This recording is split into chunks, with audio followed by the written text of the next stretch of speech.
Waisili Summit in Phuket. And to the alumni in the audience, congratulations on your very impressive selection to participate in this summit, the capstone of the Waisili program.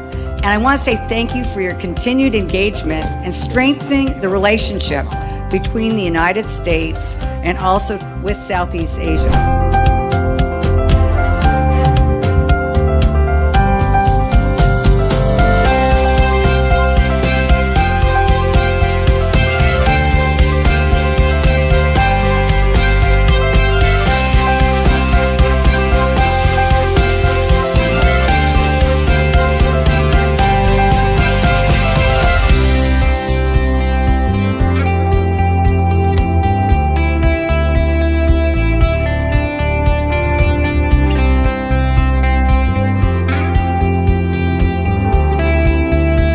It's such a wonderful opportunity to bring these young leaders together to talk about sustainability, the theme for this year's ASEAN meetings. And one of the reasons we chose Phuket is because it is an example of what sustainability means.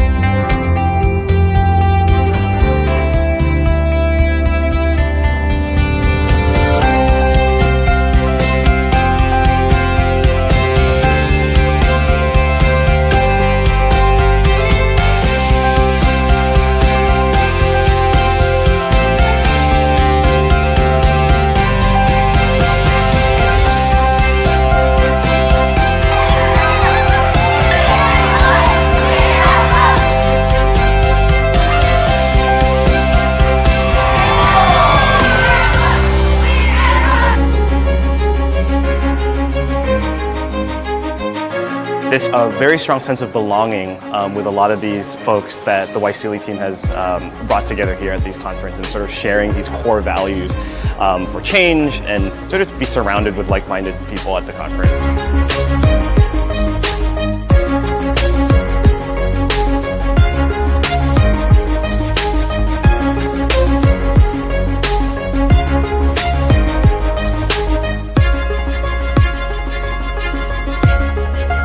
I learned a lot about how it means to be sustainability, how we could measure sustainable development, or how we could apply sustainable practices into our work and our study as well. Exchange programs in the United States, regional workshops, a small grants competition, and events like the annual summit. And all of these activities really do is help to inspire and engage and empower with emerging young leaders across Southeast Asia.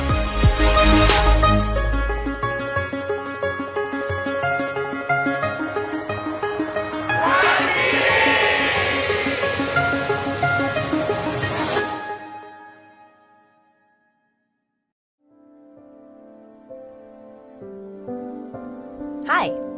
Like you, many people think I'm just a young kid. Even if people think so, I can already see that there are those around me that need help.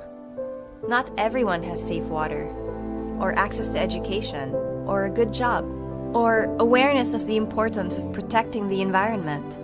How can we help?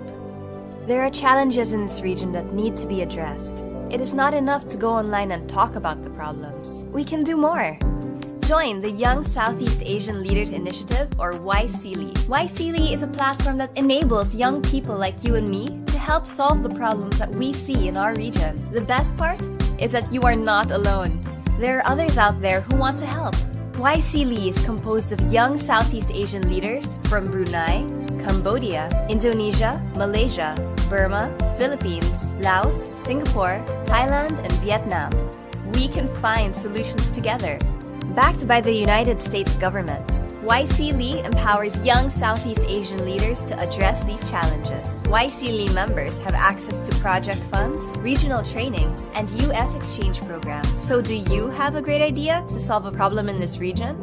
Let's fix it together. Join Waisili now, and let's make tomorrow an even brighter day. Register for Waisili now.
Well, good evening, everyone. Welcome to the live stream of Grow ASEAN. And now we have a very special topic for tonight, which is actually in partnership with an organization that is promoting economic literacy for Filipinos everywhere in the world. They are Ekonsepto, and they will be talking about data visualization in agriculture. But before that, let us have our time to thank our sponsors for tonight's webinar, which is the YCD, the Young Southeast Asian Leaders Initiative, through the U.S. Mission to ASEAN and Cultural Vistas. Again, thank you so much for making this event possible. And also, this is actually part of the Grow ASEAN Digital Agriculture Fellowship. So along with you who are watching publicly are our fellows, our 22 fellows from all across Southeast Asia who wants to make a better Southeast Asia in terms of agriculture through digital technology. All right.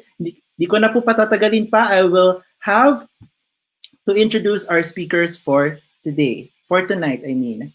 So one of our speakers for tonight, she is the founder of Ekonsepto, a youth-led initiative to expand economic literacy in the Philippines. She majored in development economics at the University of the Philippines, Los Baños, where she received the Best Undergraduate Thesis Award for her research in market efficiency of Bitcoin technology, right?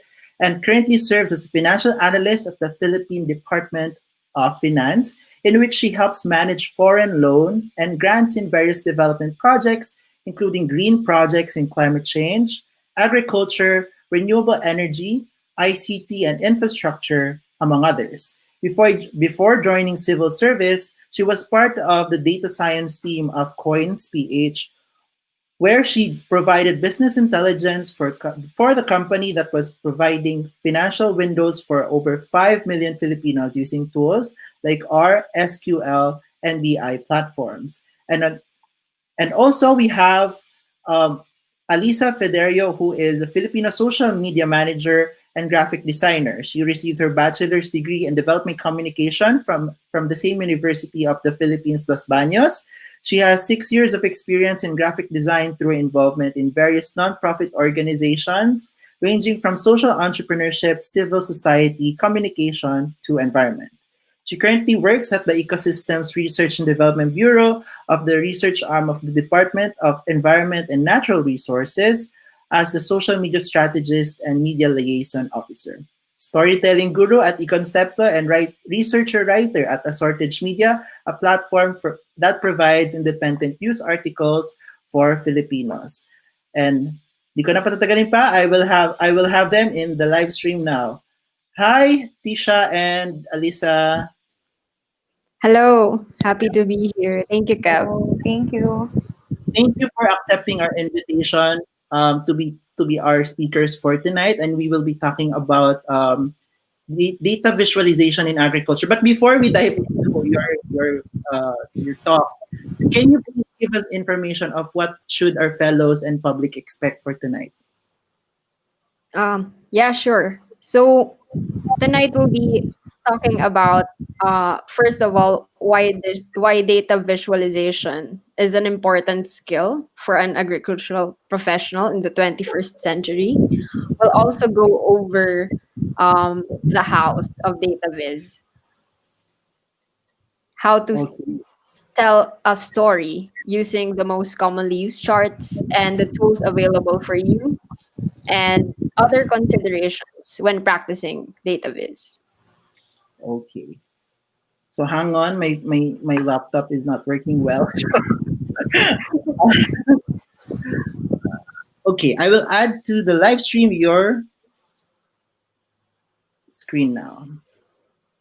Hang on a bit. You're there. So take it away, Isha and Alisa. Okay, thank you. So again, we're happy to be here and be part of this fellowship. So before we start, I'd just like to give an introduction again of where we're coming from. And so next slide, please.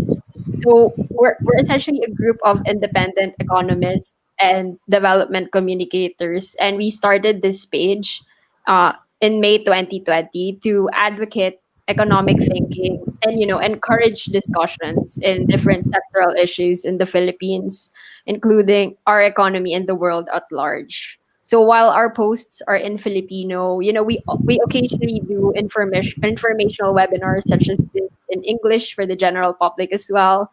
So for the Filipino agriculture enthusiasts tuning in today, please do check us out as we'll be releasing infographics on agriculture and natural resource economics very, very soon. Okay, next slide, please. So I already went through this, but um, yeah, let's just skip this slide. Let's go right away. Okay. So I'd like to define first what is data viz. So essentially, it's presentation of data in a pictorial or graphical format. So this started out as a nice to have skill, like an optional skill that originally just benefited design and data driven managers. But now it evolved completely because we see data every day and it's coming at a rate that, we cannot comprehend it without some layer of abstraction, such as a visualization. So we need data viz in order to absorb these raw data coming in, to understand what does the data tell us, or to detect if there's anything that the data tells us at all in the first place. So it's being practiced everywhere now. Governments, private sector, research institution are all data driven now, or at least transforming their internal mechanisms to cater to data and identify patterns for use cases in business, research, among others. So next slide, please. So yeah, as you can see in this example, I have here a table from Open Data Philippines. There's over 2,000 records in this data set, and it contains prices of different agricultural commodities in just 23 markets. And, I wouldn't know that in the first place if I hadn't first, went through the rows or manipulated the data. So when I say manipulating the data, I'm referring to changing the data to make it more easier to read, for easier for us to pivot or organize it for visualization. So it's different from, deliberately producing misleading results. So I just like to highlight that. And when we look at this table, we see it's uniform in terms of date formats, spacing, capitalization. But it can still be a headache to go through this. So that's when visualization comes in. Next slide, please. So yeah, data viz allows us to do that, to zoom in a mountain of data. So this exact chart is from the previous table, but I've selected a commodity, which is ampalaya. So as you can see, the chart shows the price of the commodity at one period of time. So I selected November 2013. So I could compare the prices across the markets.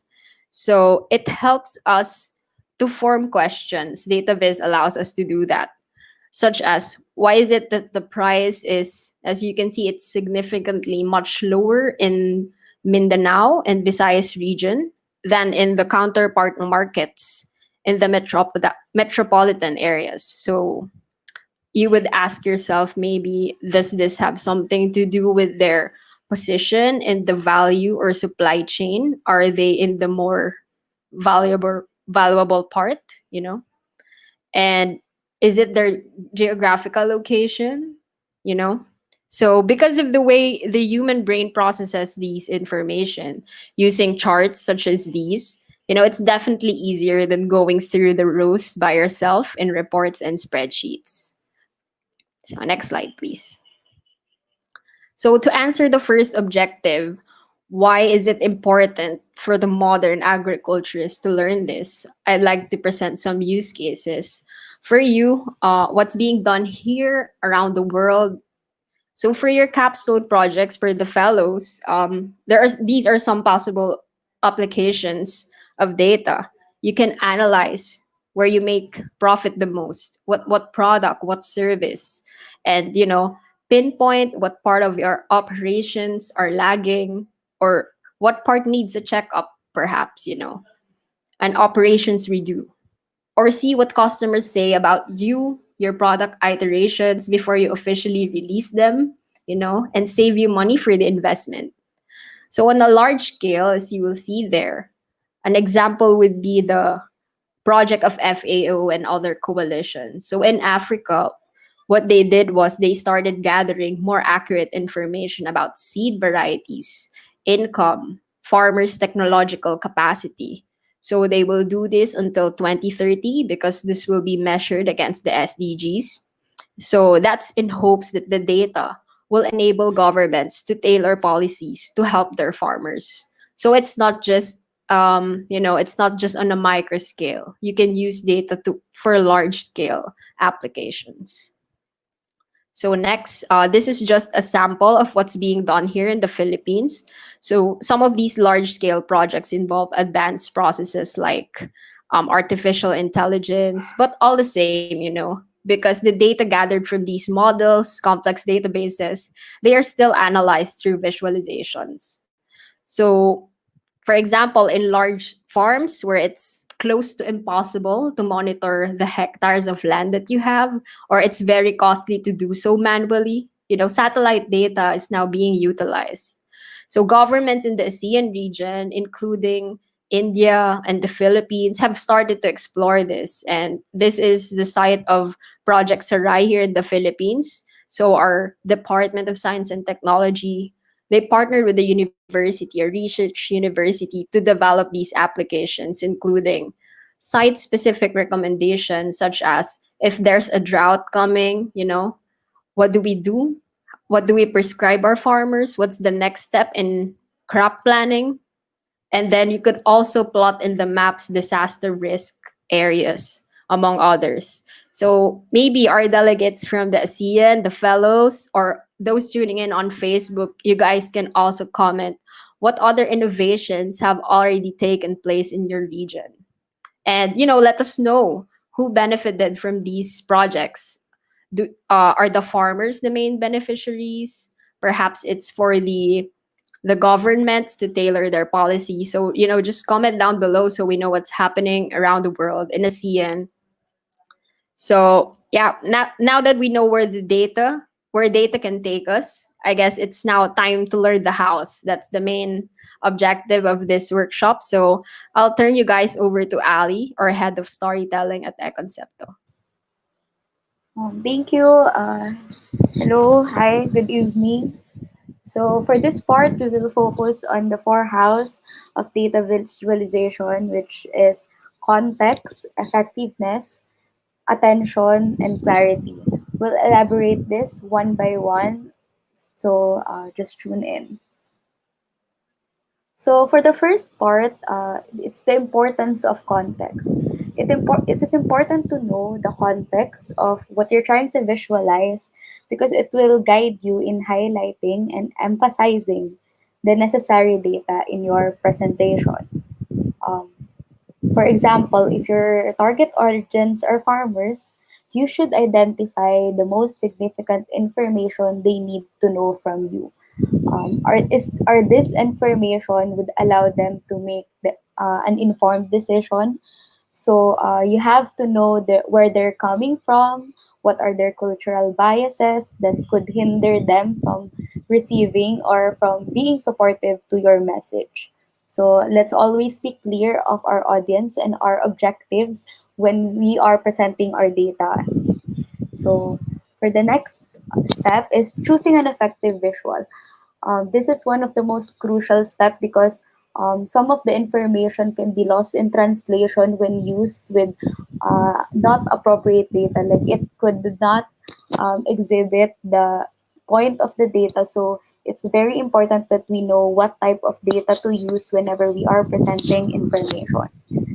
So we're gonna go over some of these types of visual, but this is an example of a cheat sheet for picking your visual. Whether you need to compare or show a relationship among many periods or types of data, this can be your guide. You can access this at Extreme Presentation, but we will go over the basics as well. So For the first part is the simple text. Uh, as you can see, both of this visual visual visuals show 63%. However, we can see clearly the 63% in text. So for this case, when you are dealing with only one data, it is beneficial for you to use simple text because it could capture clearly the attention of the audience. So it's better to use it that way. But avoid using simple text when there is complicated data involved. It is preferred when the information is as clear as possible. So we avoid using simple text when there are two or more data sets involved.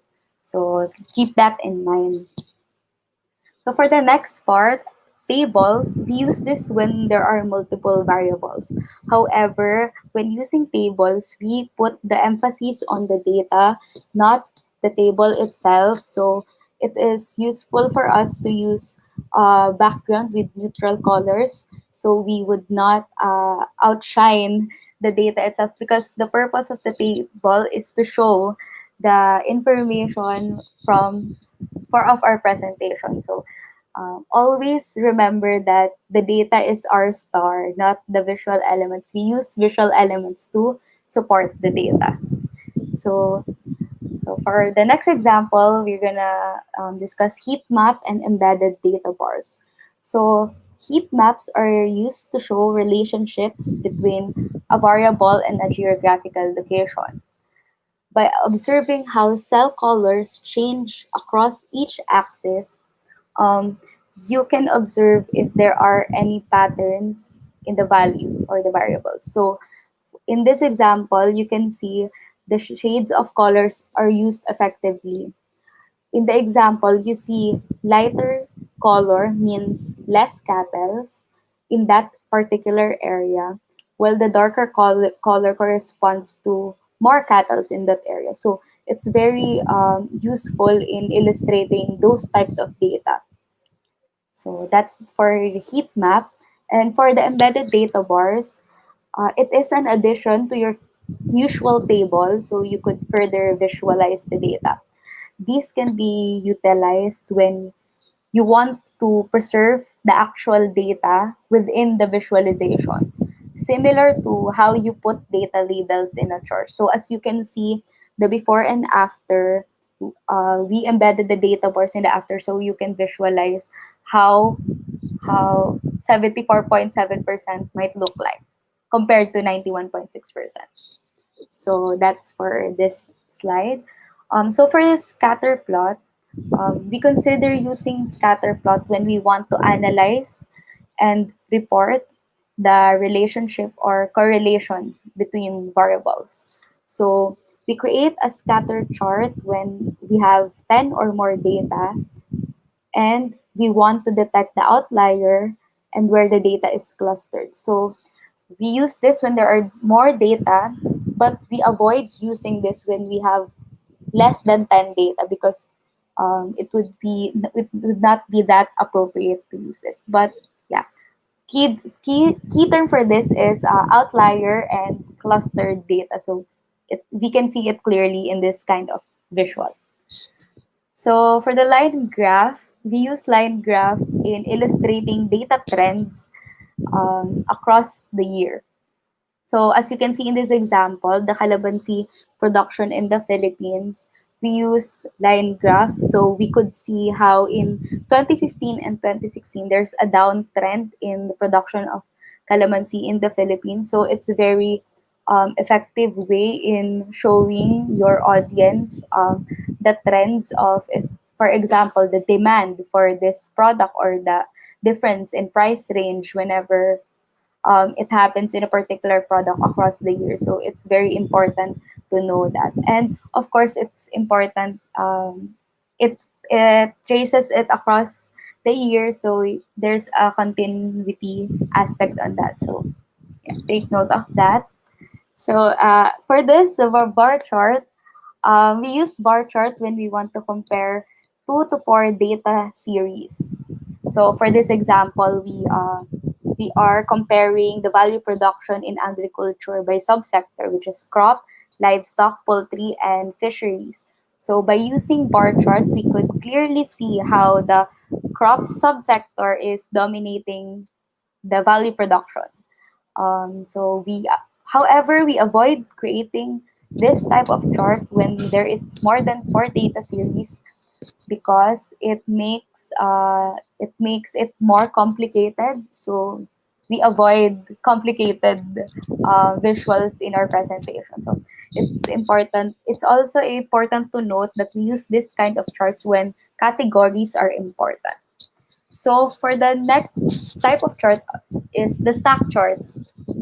This kind of chart is similar to how you use bar chart, but the difference here is you use stack charts when you want to see the overall size of the data series. You want to know the composition of the data series. So when you compare the 4 quarters by a composition from last slide's example, you can see the distribution of the crop, livestock, poultry, and fishery subsector. So use this when the composition is important to your in presentation. So yeah, that's the most common types of visuals we could use on our presentation. So we move on to clarity, which is dealing with clutter. So first of all, what is clutter?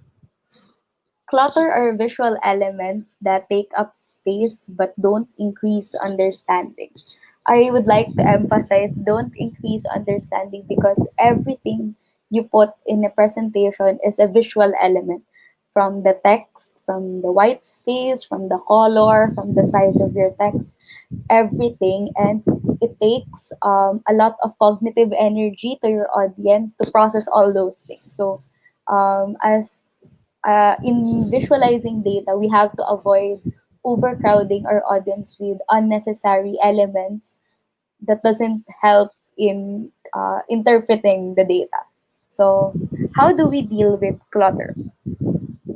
We have to make our audience absorb the design naturally. So, how do we do this? We borrow from the Gestalt principles of visual perception, which interprets information about relationships and hierarchy in a design or image based on visual cues. So, as you can see in these examples, this is filled with visual cues from the size of the text, from the use of shape or emphasis. So we're going to discuss that on the next slides. So for the first principle that we're going to talk about is proximity. As you can see in figure 3.1, you naturally see the dots as three distinct groups separately because of their proximity to each other. However, based on their relative locations, uh, we automatically see them as three separate groups. However, the simplest way to link data that you want to be seen together is, for example, white space.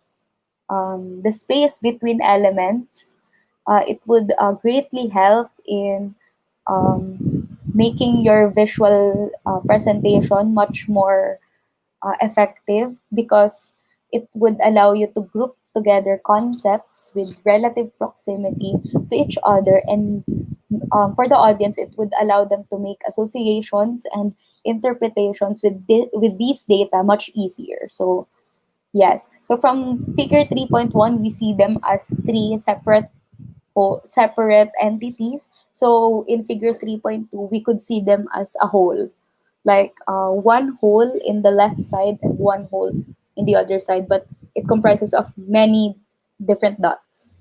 So yeah. So for the next principle, we're going to talk about similarity.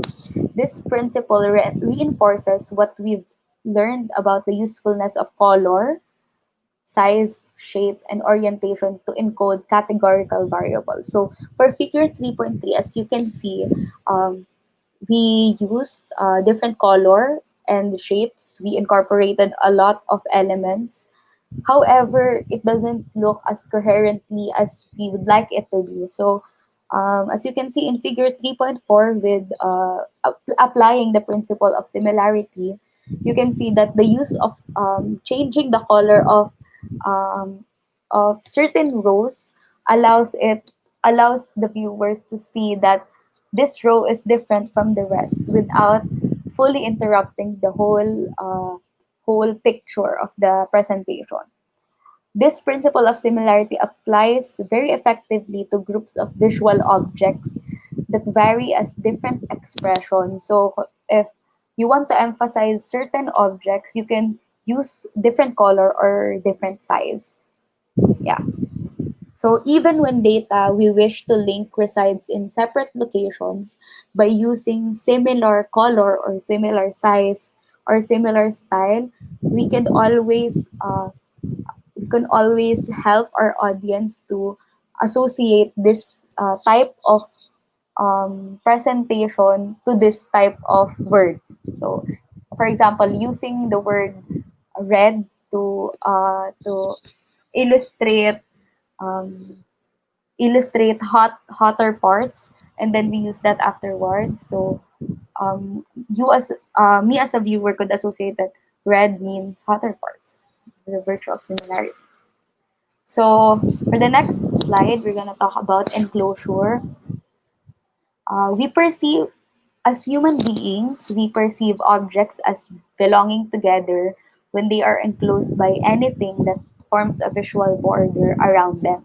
For example, a line, a shape, a color, anything that bounds them together. So enclosure causes the objects to appear to be set apart in a region that is distinct from what we see. So basically, they're part of a bigger whole, but because we enclose them in a space or a different color, we process them um, in a way differently from the whole. We emphasize it.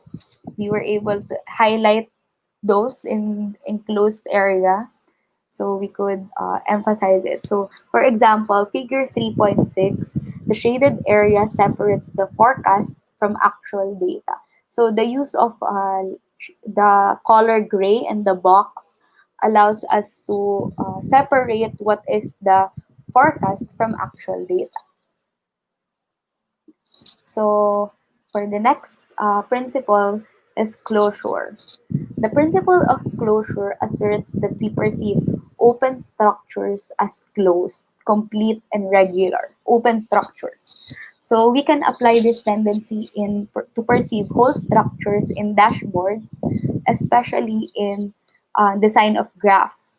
For example, we can group objects like points, bars, or in a graph, bars in a graph, into visual regions without the use of complete borders. So as you can see in figure 3.8, we remove the border and the shade from the um, first graph to so in the second graph we can see it much more clearly, and it did not affect in any way the data presented. It just made it clearer and much more precise. So this visual support allows the audience to process it easier. So lastly, for the Gestalt principle is continuity. The principle of continuity is similar to closure.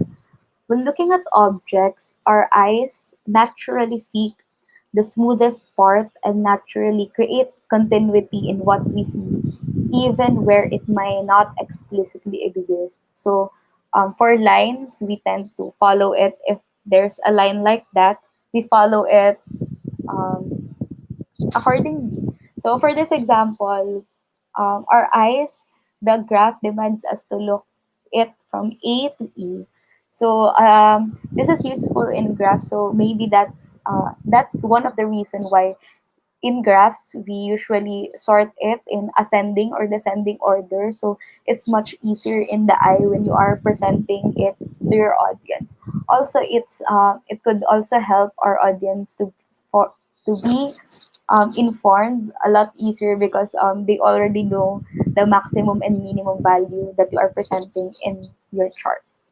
So that's it for the clutter and for how to avoid it. So let's move on to number 4, which is focus your audience's attention. Use to your advantage how people see when crafting visuals. We already have our natural way of seeing things. Like when we are reading, we are used to read from left to right. So those association and um, when when we are looking at plain wall and there's a red dot in that wall, we can easily direct our attention is easily directed to that red dot. So in this presentation, in this part, we're gonna discuss how to use it to your advantage, those pre-attentive attributes. So for the first one, I'm gonna show you an example, two examples of how pre-attentive attributes could help in your visuals. So for the first example, it doesn't show any changes. It appears all the same. The numbers are shaded in gray without any design at all. But in the next example, the number threes were written in bold style. So uh, immediately personally my eyes went to the number threes because it just popped out of nowhere. So that's basically that's how pre-attentive attributes work. You focus your viewers' attention to certain things you want to really emphasize. So, for example, is there anything standing out? It's just a block of text which can be difficult to understand, particularly when we are dealing with so much data or even descriptions of data. So, what we need to do is to improve this block of text so we could highlight what is crucial for our audience to know. So, we can use that by changing the color of particular sentence. Uh, you can This is very useful when you want to highlight a particular sentence in the description. So it doesn't matter if there's a block of text, as long as you you you are able to pinpoint what part of those texts do you really want to emphasize. So you could apply a different color on that one, so the audience's attention would automatically focus on that. So for the next one is the size. Aside from blatantly asking for our attention, it was able to hook our first glance on the text. So, changing the size is particularly useful in headings, in establishing headings and subtitles. So, if you want to emphasize that this is the title of the graph, you use a bigger font. If you want to describe the table, use a smaller font. So there is a visual hierarchy in the eyes of your audience that this is important and this pertains to this table. So yeah, I hope that's clear with you. So putting it all together, from the same text we got from previous slides, this is how we can do it. We changed the color, we capitalized on using different sizes, and we used bullets to further illustrate what the text is saying. So we have to take note of this simple hacks so we could create a much more effective visual. So um, let's have a brief recap. The four house of data visualization is context, clarity, effectiveness, and attention. First, you must always again identify your audience, be as specific as possible, include their biases and cultural beliefs, what refrains them from supporting or accepting your message, all of it, and then use that knowledge to choose an effective visual. Remember the different types of visual we discussed, from simple text, tables, embedded data bars, heat maps, scatter plots, bar charts, all of it. Um, Use what you know from your audience to pick an effective visual for them. And next, be clear. avoid visual clutter as much as possible. Don't put anything in your presentation that doesn't serve any value at all.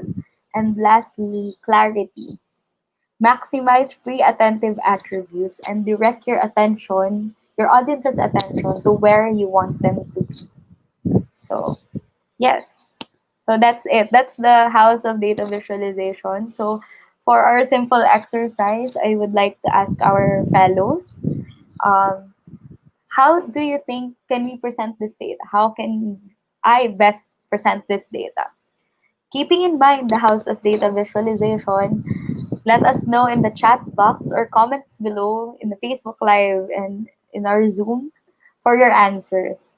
So yeah, we're gonna look forward to that. But for now, we're done with the house of data visualization. Now we are moving on to the tools for data visualization. I'll turn it over now to Tisha. Hi.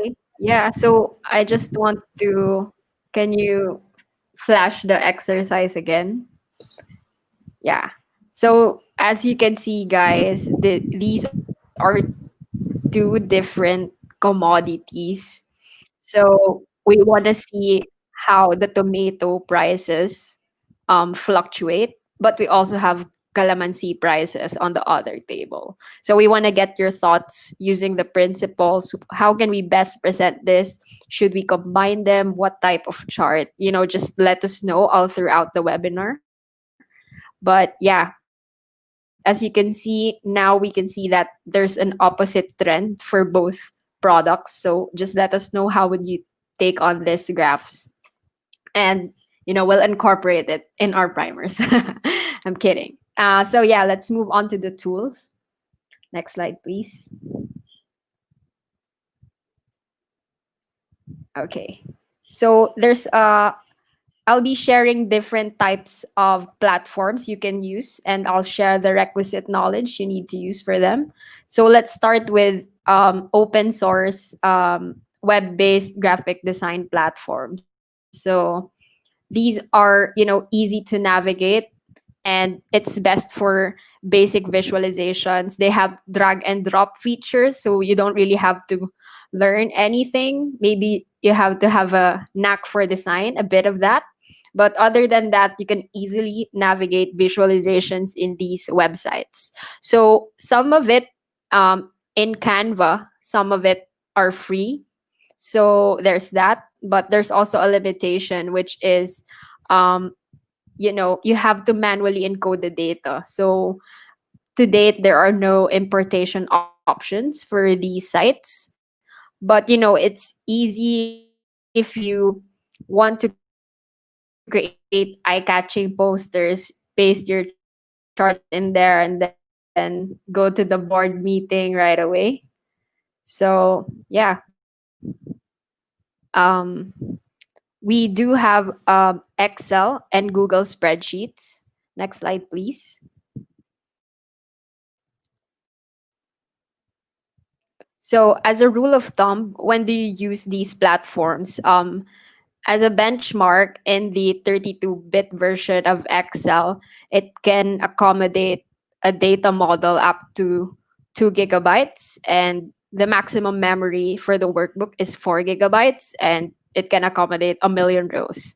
So, you know when to use this if it's not beyond 1 billion rows. And so when is it best? Actually, you can use Excel and Google spreadsheets for almost anything. Um, Excel mostly for general uses.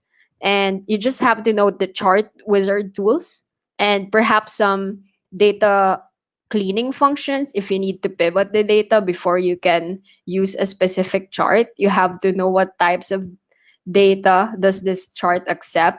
Does the x-axis have to be continuous? So you just need to learn that, what the chart accepts. And then it's best for almost any use case actually. And for Google spreadsheet, it could be a low cost alternative to other um, costly platforms. If you need to sync with other users, Google spreadsheet is a good option to collaborate because you could edit real time. But again, there are also limits. So for these types of platforms, you cannot accommodate multiple data sources. And for Google spreadsheets, there are a few types of charts, as you can see, although they do have simple text and maps available now. So that's a plus. You guys could explore these on your own. Next, please. Another option is a business intelligence platform. So usually these are web based and they have a price tag.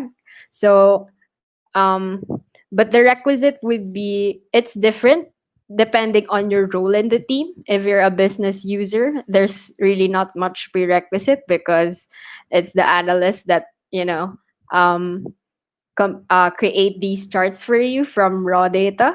But yeah, there are also drag and drop options in most of the BI platforms, and it's best when your enterprise needs regular reporting or tracking of data, or you need to connect it to a live database connection. So the good thing about a BI platform is that you're able to preserve data integrity of these charts because you are only editing a copy of the data, as opposed to Excel and Google spreadsheets that you are directly editing the data.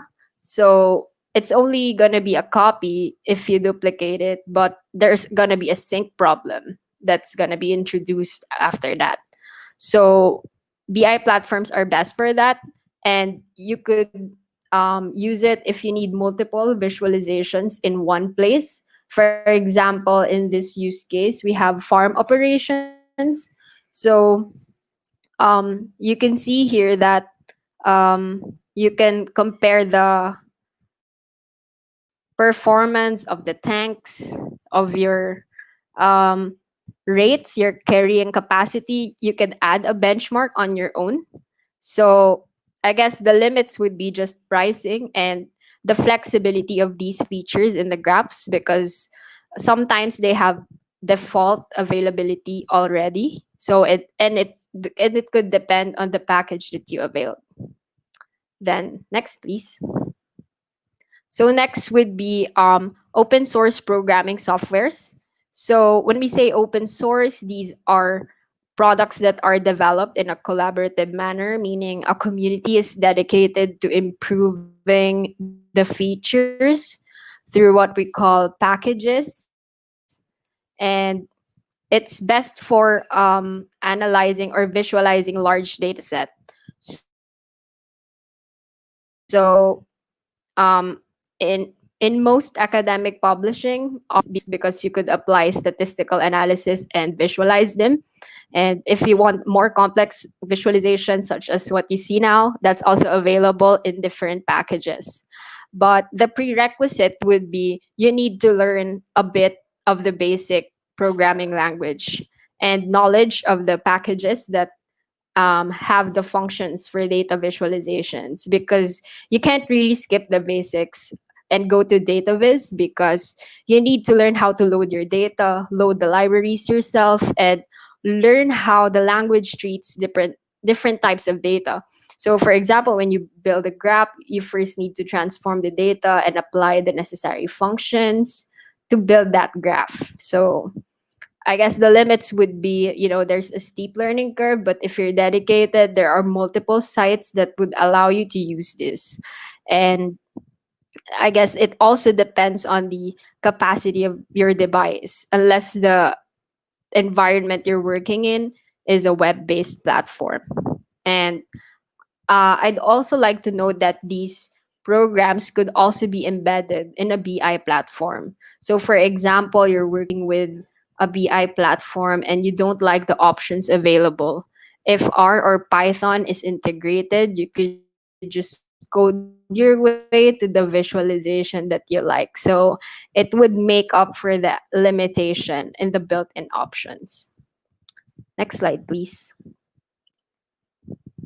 So in the next slide, this is just a summary you guys can go back to on what I've mentioned, the limitations, prerequisite, and what it's best for. So once the presentation is made available by Tagani, you guys can go back to this. And next slide, please. So we're down to the last part of the presentation of this workshop.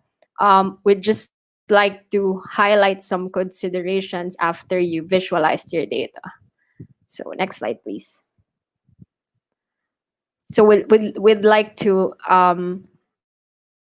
give you guys just a warning that, while you can convert spreadsheet cells automatically into a chart, Excel has that feature, recommended charts. It doesn't necessarily mean that you are capturing an idea right away.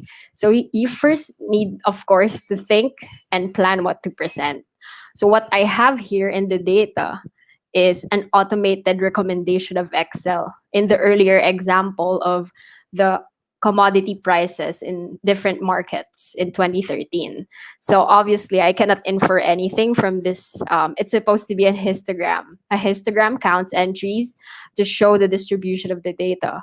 But because I haven't thought what to what I want to investigate primarily, I just selected all the columns and rows and I ended up with this ineffective visual. So you would see that the X would be there are two data variables in the X axis and I cannot get anything. So that's just a warning that you cannot um ease your way into data viz without thinking about it. So next slide, please.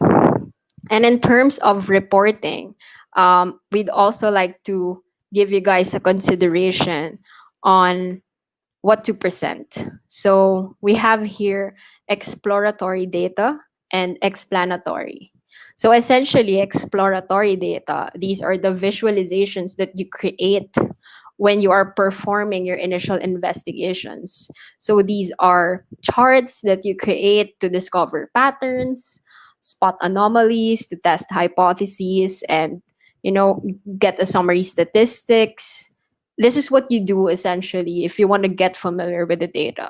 So you could think of it as your scratch paper, sort of. And explanatory, on the other hand, this is what happens when you want to show something specific to an audience. You want them to um, you know want them to consume these data. So there should be a difference. You don't want to show everything that's in your scratch paper, right? So you have to select and tailor fit this to the audience in accordance with the earlier discussions. So in this example, you would see that it's the same thing, but there's an emphasis in the top concerns, and there's also a prompt. So the prompt here is this an acceptable default rate? So you want to you're prompting the audience to think about what's in the chart.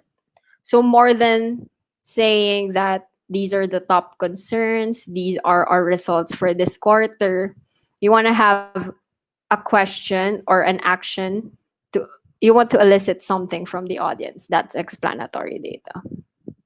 So next slide, please.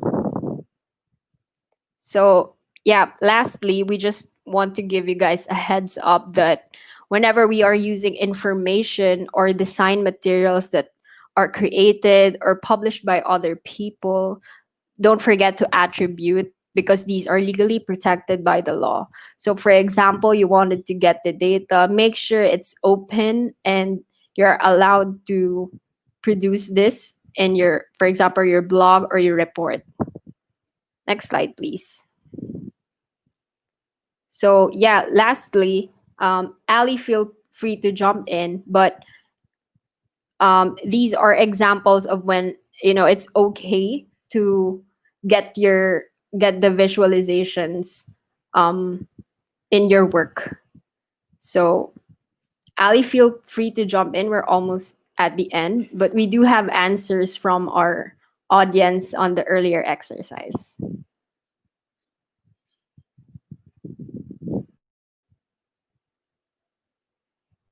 Copyright issues, for fair use, we can really use it as long as it's for scholarly works, news reporting, and criticism. But for anything outside of it, like if you want to, if you would reproduce it and you earn from it, it's not allowed. So you have to be very careful with that, especially especially with data, and of course with the use of visuals like photos and vectors that you want to use in your presentation. It's also covered in this law. So yeah. Okay, thank you. I guess, yeah, our last slide. This is just to remind you guys that we aren't trained to tell stories with numbers, so we just have to learn and practice. And we gave the links to where you could further study the principles that we mentioned, where you could access some of the open source stuff that we mentioned earlier. So yeah, feel free to just, reach out to us if you have further questions. Our contacts are in the next slide. Yeah, that's it. Thank you very much.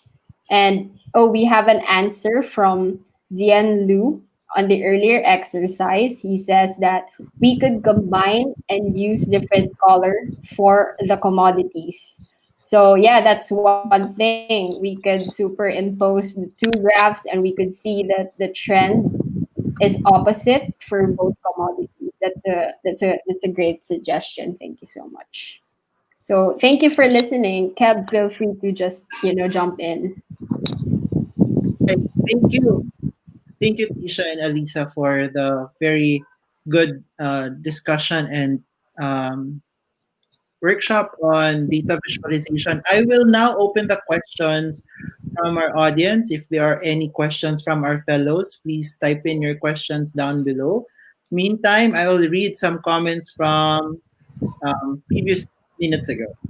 Okay, we have here Jamila Pasir Usop. Good evening or good evening, Dao.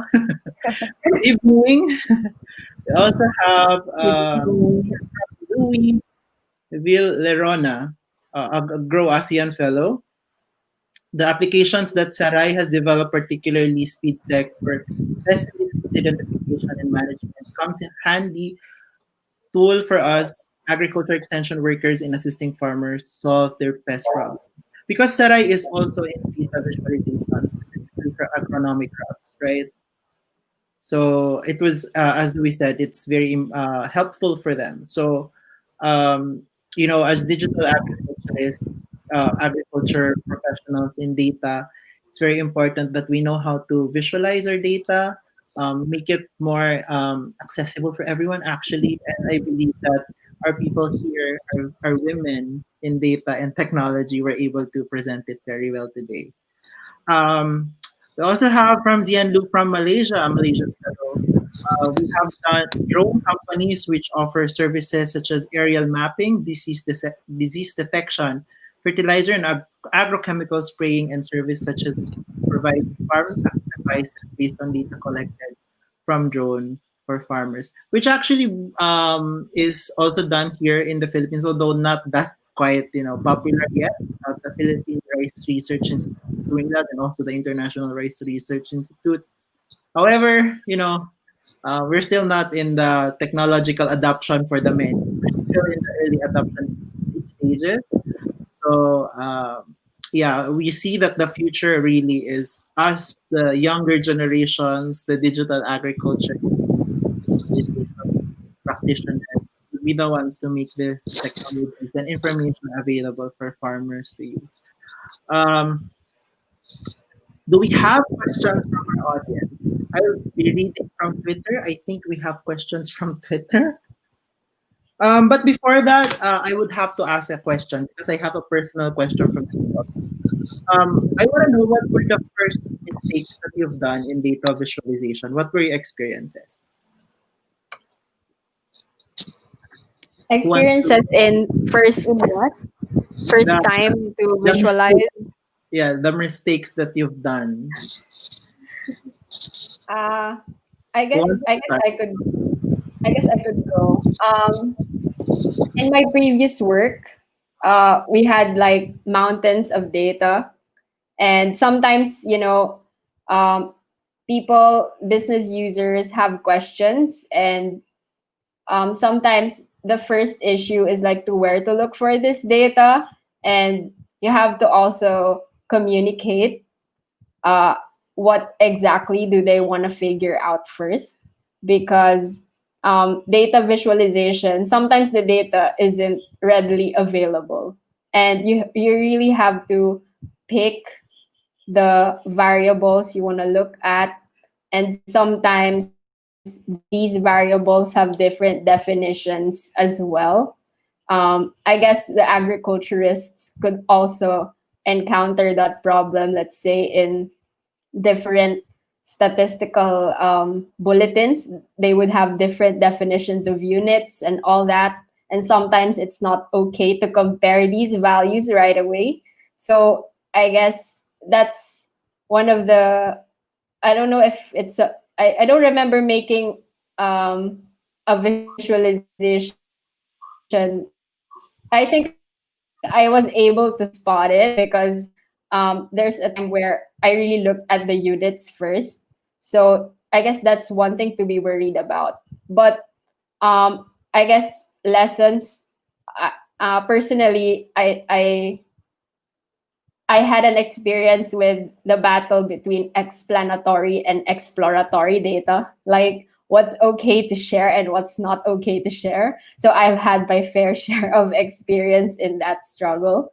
But you could always just talk to your, for example, your superior or your colleague if this is something the stakeholders should know, or I don't know, you have different considerations on depending on where your environment work environment is.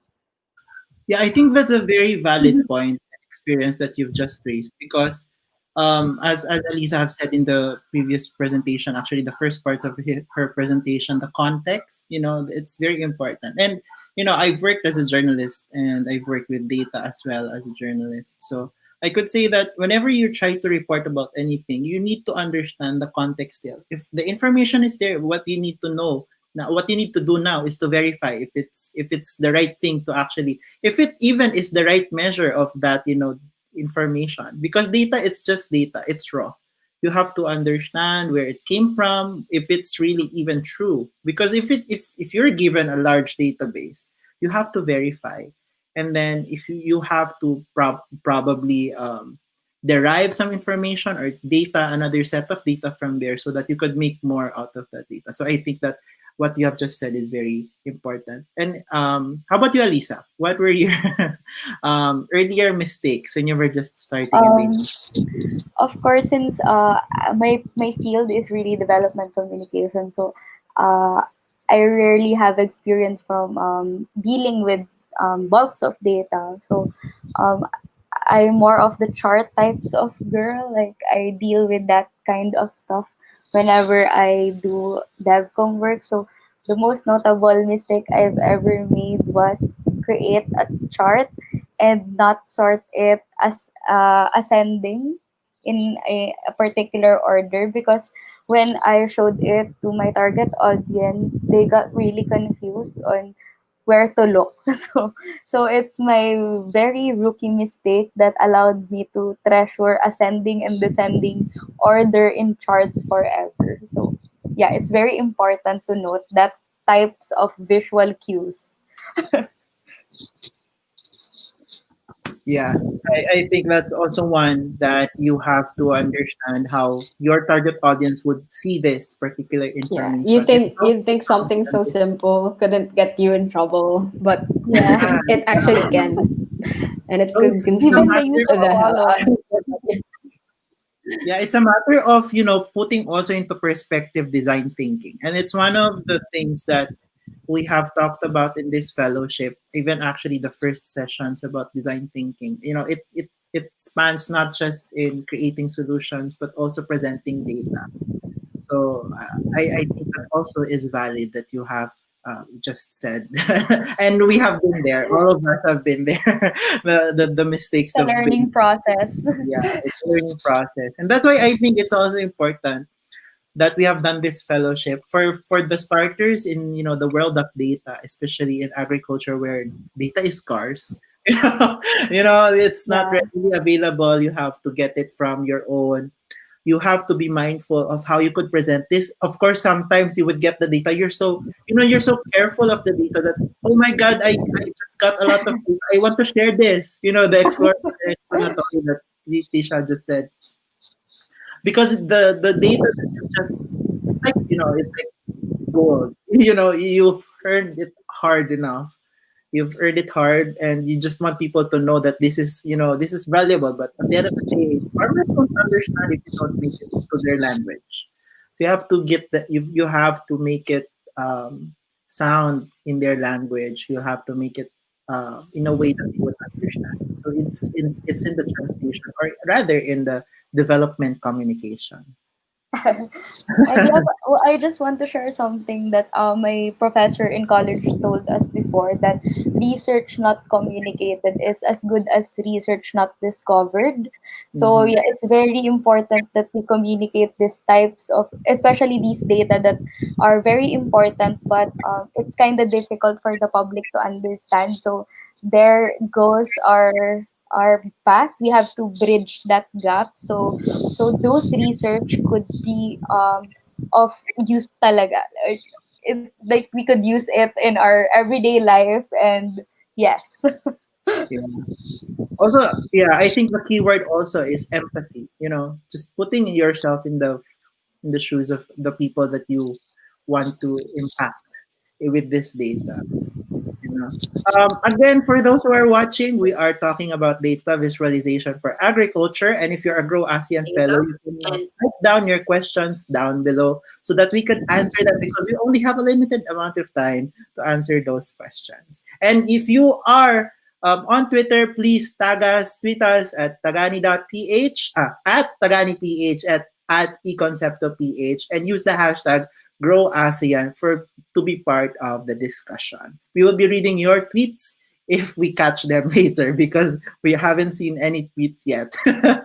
Now, and also I would like to thank also who made this event possible, of course. Ekonsepto, an organization that is for economic literacy, who are our guest speakers for tonight. We would also like to thank our sponsors, the U.S. Mission to ASEAN, the Young Southeast Asian Leaders Initiative Seeds for the Future program, and also the Cultural Vistas, who's based in Washington, D.C., who funded this program from February up until December. So let's give them very good congratulations for funding us. Again, if you have questions, please comment down below, because my laptop is not working again. So, girls, do you have anything to say?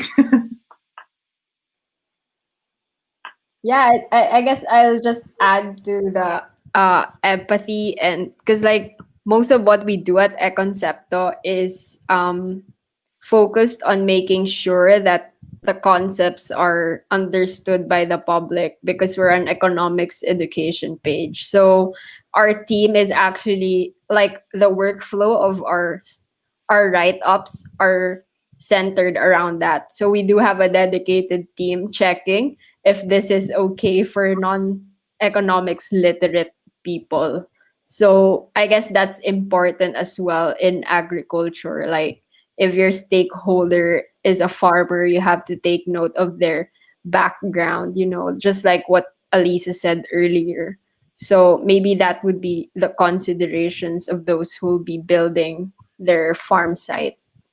Mhm. Can you share us a bit of like the projects that the fellows are doing now, like So, other than the farm site development? I so think the some audience would be also interested. Yeah, thank you for asking that. Actually, I'm so proud of where they have come from, and where are they now.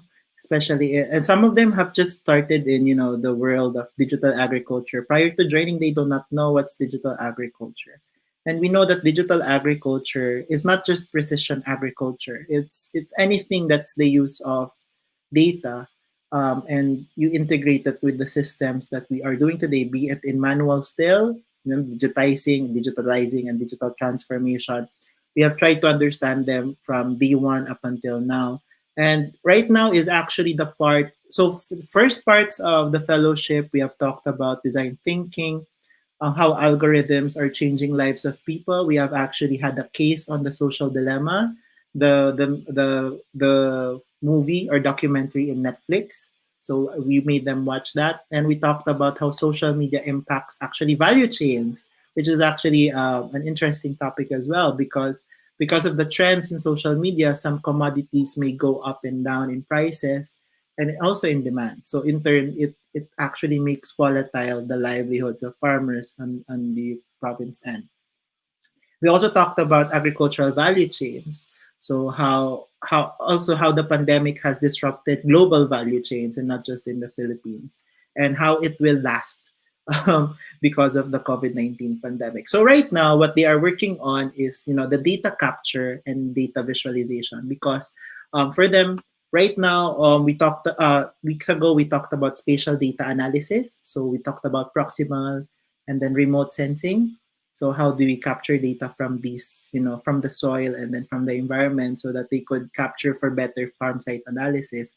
And this part is now more on data collection in terms of not just, just collating this in one database and then visualizing them into to a more, human that humans can understand, because data, it's for I call data geeks as not humans because we talk about ones and zeros a lot. So um, we want the normal people to understand this. And actually, they are also preparing for their 10 slide presentation and proposal for their farm site. A pitch. Okay. There's gonna be a Yeah, pitch. there's going to be a pitch. It's not actually a pitch, but rather a proposal. So it's a farm site development plan. Part of it is analyzing like the 10-year projection of the weather, climate, and all of those. So they will also be designing the farm site using 3D sketching. So we have made them also. We had a site analysis session, and alongside with that, they will be um, proposing products out of those farms. So it's really an encompassing of the agribusiness planning. But it's just 14 weeks. So it's probably shocking them right now because there's so much to learn given the short amount of time. But I'm so happy because some of them are actually in higher technologies like proximal sensing and remote sensing, but some of them are still in the farther sides of the country. They are still in the digitalizations and in the digitizing side. So they are still transferring data, especially in the market side, because these are not encoded. These are these are data that you cannot get just open from the government. So they have to really do their interviews and ask people on several topics. So, and also I think the important thing again is the design thinking. We had a special session on that.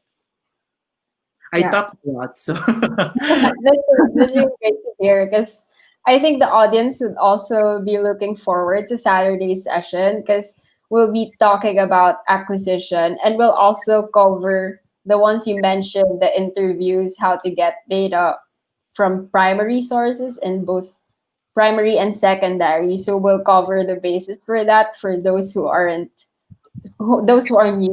to this stuff. So I think that's something to look forward to for those fellows.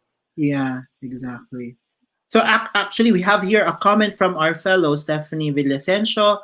Thanks for the informative lecture. Just want to ask, what advice technique can you give in order to present accurate data in a timely manner? So meron siyang in a timely manner. In a timely manner. That's a real world problem, like a workplace. Yeah, what is timely manner? So I guess like do you want to take this? I could take this first. So the thing is you don't know how the data request could be, how demanding could it be, and you don't know when you are going to be asked of it. So it's just going to be there and you're going to be surprised that it'll take a lot of time to do it. So I guess the best thing to do is to prevent you from panicking so I guess the practical advice would be to build like data validation and data integrity checks in your workflow. So for example, if you're working in an Excel database, you put in the data validation ahead, or if you're working in an advanced database, you put in conditions so the database would not show this, or it could, you could also program, if you're familiar with programming, you could also program to make alerts.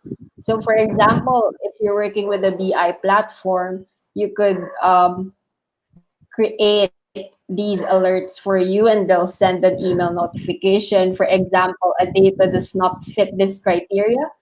This is showing null values when it shouldn't be, or you are going over this value when the maximum shouldn't even go there.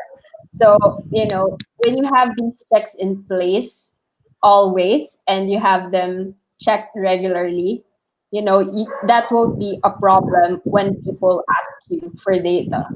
You just have to do minimal checks when you download and present it to them, and you'll just worry about the explanatory part, like how do I package the data, because the accuracy should be checked every day, not only when you are being asked of the data. So yeah, once you made sure that your data is accurate, we go over to who is your audience. Again, we're gonna always to circle back on that. Who are you presenting the data with, and why are they the one you're presenting this type of data with? So once you've answered those questions, maybe that's when you can start choosing the effective visual, the type of data, the type of charts or graphs you want to incorporate in your presentation, so you could effectively present the information you want to show to your audience. Yeah, perfect. And actually, it's also in thinking ahead, right? Thinking ahead of what you should present, given that first you have to understand who your target audience is. What kind of data do they need? It's a matter of knowing the problem, right? Knowing Yeah. what problems are they in their heart and minds. Well, heart and minds, so that you know what kind of data you will serve. So we have here another question from Von Galvan, another fellow. There are times when we have personal attachment to the data we collected. Something that I've just said earlier. How can you stay out of the emotion to make data neutral to the viewers? That's a very good question. Uh, Ali, do you want to go first, or I think you I should go could? first. Okay. So, that is a tough question, because they say, like, you have the power on how to present the data. It could, you could actually just, manipulate in a dirty sense. But I guess, uh, again, if you have a protocol in place in advance, you could have, you could foresee this happening, and you would want to decide on what to do in advance. Like, for example, you as a group, what would be our protocol if we have a sensitive matter arising? Who should be checking it? Who should be auditing it? If you already have these in your operation, that wouldn't be a problem. I guess you'll just have to iterate your operations manual or such. But I guess if those aren't in place, and you have to process the data, and you're still and you still have an attachment that you cannot get rid right away, I guess we just have to be objective in how we support the interpretation, if you're in charge with that. If you're just in charge of visualization, try to do it in different angles. um, do it in different angles. You could also mask the data before you analyze it. Like, you could assign codes to, if there are sensitive characteristics that would make you biased of your framing of your presentation. You could mask the data before you even go through it. So that's another thing. And then, if you already saw the data, just the other thing is just to have it reviewed, by another person, and have your sources checked by other people as well. Are these sources verified? And are you just looking at a certain subset of literature? Why haven't you looked at the other subset? If you have other people to check that for you, that would be great. So I guess those are my tips across all stages. Yeah. And aside from what Tisha have said, I think we as people who deal with data, we have to be responsible and accountable as well to this to the data we present, because we know that what we present could really affect other people's lives, especially if we are dealing with agricultural sector or actually any kind of sector. It affects people, and when I think personal think when there are people involved, we have to be much more careful, because we don't want to make unnecessary ripple of bad situations happening in the world. So for me, always circle back to the why and to the who. Like, who are you presenting and why are you doing it? So circle back on your objectives and the mission vision of your organization, so you could truly know if this data, or if this if this data that you are personally attached to is helpful to that cause, ultimately to that cause. So yeah. Yeah, you girls answered it perfectly actually. And but I have just had to add something like I guess something that people in data forget, that they are also journalists in some way. So a journalist always has an editor. You can't you can't self-publish and call it a day. You have to always have a pool of people who will judge whether your data is biased and objective. So you always have to have a board. You always have to have people who are going to check you, because you as a person, you are not foolproof. You are going to make mistakes. You are bound to make mistakes, and you have to make yourself accountable if you make mistakes. Coming from a former journalist. So, anything more questions?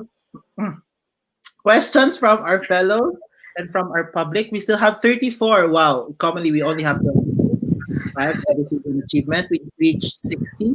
So this is a good, session for us. We have here Vaughn. Vaughn said, "Thank you guys. Your answers and presentation are much appreciated."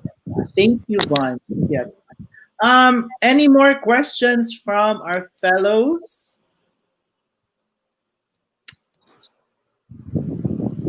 I have a personal uh, question. Meanwhile, like, why did you get into the world of data? Like, what's your why? Like you said, the why. So, why did you go into the world of? For me, I'm not really like really in the data world. I'm just in the bridging part. Personally, I really love the idea of bridging the gap from the technical people to the public, because it allows me to practice my field effectively and actually help people to understand those technical words, those technical terms. That's why I love working with Ekonsepto, because personally, I don't know economic. I'm not that economic literate. So, being part of a group that actively advocates for literacy and economics, and I'm doing my part to communicate it through visual design and through data visualization. I think we're making changes that, as of now, I can't see tangibly, but I know that we're reaching people that hasn't understood economic terms before. So I just love the idea of being that bridge to the public. So yeah, that's my why for the people. How about you, Tisha? Why? Uh, I guess it's inevitable to be with data because after I graduated and like went to the data science field, I guess I was more like my why was in the field, and then data just came with it. This I guess that also says a lot about the shift in the jobs today, that you cannot avoid data. So I guess that's it. Like my first, like the real why for me is in development. I want to be in development projects. So first I was in uh, a company that helped expand financial windows and take down these barriers. And we try to help them the best we can using data because we have our own enterprise data. And by enhancing the services, we expand them. So I guess data comes with it. And now working for the civil service, I handle financing for development projects. So financing naturally comes with figures, financial terms, and how we decide on the next step. It's based on data. So I think that's also a good thing because when you rely on data, you can be objective. I mean, that's the best thing, I guess, especially when you're working with like sensitive topics or you're in a political situation. You could always go back to what did the data say before when we did this action. So I guess my why would center on why am I staying in data? It's because of that. It helps us to make the right decisions. Yeah, actually, you pointed out very well that data is inevitable, and it actually should be everyone's language now. The problem now is, how do we make the data knowledge, or the just knowing about these kinds of um, information, even statistics, is not that common for. Even though we would think that statistics is common, it's not common for everyone. So, but again, the world is changing. Data is the new gold and fuel. So it's inevitable for us, and that's why in agriculture we have to train more digital agriculturists because they are much more needed to leapfrog in our agriculture sector, especially in Southeast Asia, and also for us to be able to make informed decisions, especially if you're in an organization. The use of data, if you're data driven, you're able to make better decisions, and I've just experienced that. Before I would make decisions out of the blue, but now I base everything on the data that's available, and that's why it's important for you to capture a very good and very reputable data source. And that's what we are going to talk about next Saturday. Actually, this Saturday, I'm sorry. This Saturday, still with Ekonsepto. And I guess that this is the end of our webinar tonight. Any last words, Alisa and Tisha? Thank you. Have fun learning Yeah, data I just visualization. wanna yeah. All Thank right. you. Thank you, guys, for putting this up. Yeah. Yes. Okay, all right. Thank you so much again, Ekonsepto, Alisa, Tisha, and everyone in Ekonsepto. And of course, our Grow ASEAN fellows, please tune in on Saturday, still 7 p.m. here at Tagani, Philippines for our data acquisition webinar in agriculture. See you all soon and have a great night. Bye, everyone.